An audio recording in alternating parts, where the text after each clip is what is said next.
No, I do more than deliver a baby. If you come to the clinic and it's medical related, I do whatever you need. All right, so I wanted to be a doctor since I was age 7 and grandmother passed away. I felt like that they didn't tell us she was going to pass away. I got older, it turns out she acutely passed away.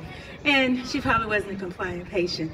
But in either case, I still remember the day that I sat at my medical school interview with the school that I ultimately went to, Medical University of South Carolina in Charleston, South Carolina.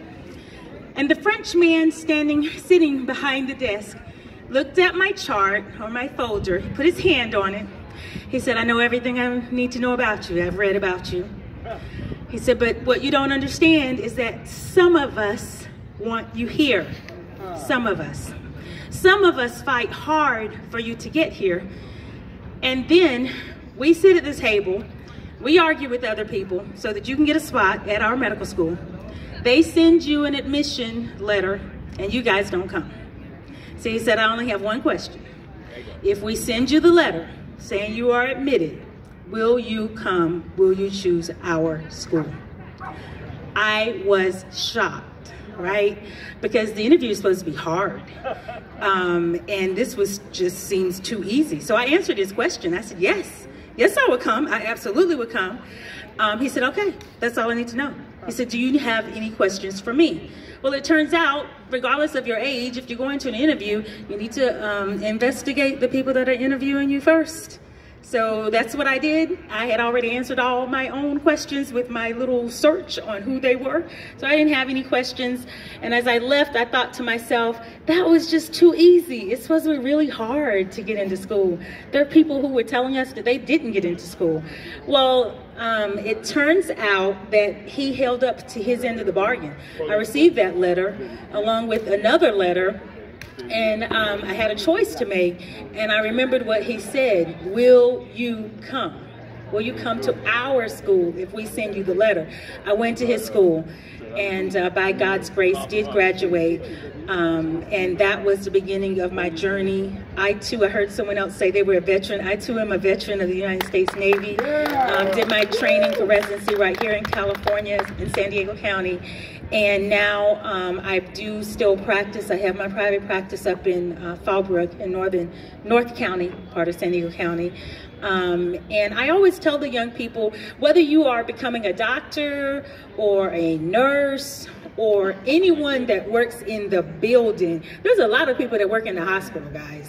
I mean, everybody from the janitor, which is my first tax-paying job, was being a janitor, to the doctors, the OR techs, the people in the cafeteria. There's just a lot of people that are keeping the building going. So I always say that if you want a good, stable job, get into somewhere in the building. But we do have more people living longer. And so my mission is more doctors. And more doctors, more doctors, more doctors. More black doctors. Well, yes. Turns out I look like I look, and Native American blood runs through these veins. We did a DNA test. There's some Irish blood running through these veins. So yes, we need doctors. I really don't care what you look like. We need just some good doctors because people are getting older. So I would say encourage the young people. And when I say young, anyone less than 60. We had a guy in our medical school class that was 50 years old. Wow. And we had a guy in residency that was 50 years old. So, you know, hey, can you still walk? Can you talk? Can you remember a few things? Because in medical school, there was a lot to remember. So I said, this is close to impossible.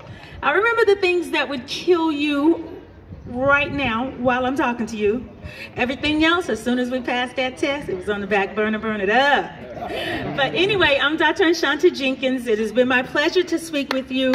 I hope and pray that you are healthy and well. And if you can't do nothing other than what you just saw me do, or less, I just jogged a slow trot up here to get up here, okay? So if you can just walk in place, okay, if you sitting, can you just lift a leg? Can you do that for 30 minutes at least once a day? If you can stay healthy. And if you can stay healthy, you can live. And if you can live, sure, you can do like President Carter did and bust that 100 wide open. God bless y'all. Watch your step, Doc.